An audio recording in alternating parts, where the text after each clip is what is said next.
പൊന്നാരൻ്റെ ചെങ്ങായിമാരെ നമ്മളെ ഫാദക്കേ കോരിക്കടി എന്ന് പറയുമ്പോൾ ഇപ്പം എന്താ കോരിക്കടി എന്ന് മനസ്സിലായിരുന്നില്ല. അപ്പോൾ ആദ്യം നിങ്ങൾ കോരിക്കടി ഒന്ന് കണ്ടോക്കി, എന്നിട്ട് ഈ കോരിക്കടി എങ്ങനെ ഉണ്ട് എന്ന് പറയും.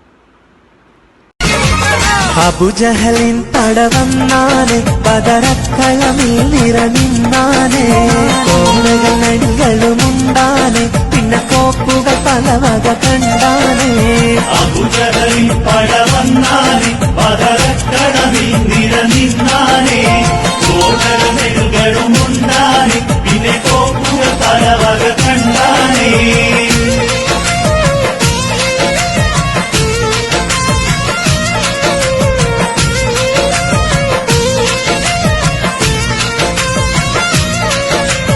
അണിയണിയായി ബദറിലെ കടിവച്ച് സ്വഹാബത്ത് കുതികുതിച്ചിതവരവായി അലിപുലിയും ഉമറുസ്മാൻ ഹംസയും മടരട കരുത്തിനൽ ബദരണവായി.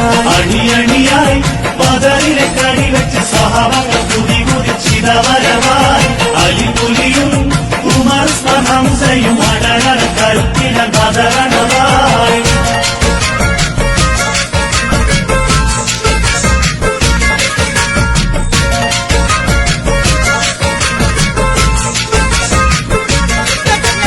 പണ്ട് പണ്ട് പായ കപ്പല് കയറിക്കൊണ്ട് ഇവിടമിൽ അണഞ്ഞല്ലോ.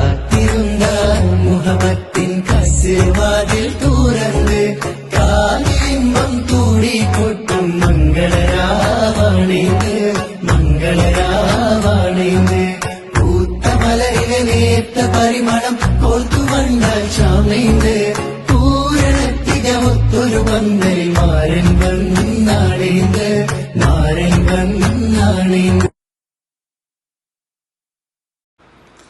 അപ്പോൾ ഈ കളിക്കണ ഏട്ടന്മാർ കാക്കന്മാരുണ്ടല്ലോ, എന്തോ ആയിക്കോട്ടെ, ഈ കളിക്കുന്ന ആളുകളുണ്ടല്ലോ, അവരുടെ കയ്യിലിടാണ് ഈ കോര്. ഇതാണ് കോരിക്കട പറയുന്ന സംഭവം. നമ്മളൊക്കെ മനസ്സിൽ കരുതിയിരുന്നത്. ഇനിയിപ്പോൾ വേറെ ആരോ എന്തോ ഉണ്ടോ ഇല്ലേ എന്നൊക്കെ ചോദിച്ചിരുന്നു. അപ്പോൾ നമ്മളെത്താത്ത ഇക്കാക്കാക്ക് കോരുണ്ടോ, അവരുടെ അടുത്ത് കോരുണ്ടോ എന്നൊന്ന് നോക്കി കേട്ടോ. കോരായിട്ട് ഓടുന്ന നമ്മളെത്താത്തല്ലേ. അപ്പോൾ ആ വീഡിയോ ഒന്ന് ശരിക്കും സൂം ചെയ്തിട്ട് കണ്ടോക്കി. അതൊക്കെ വെറുതെ കോരിക്കടി എന്ന് പറയണേ, പോരസിലായി.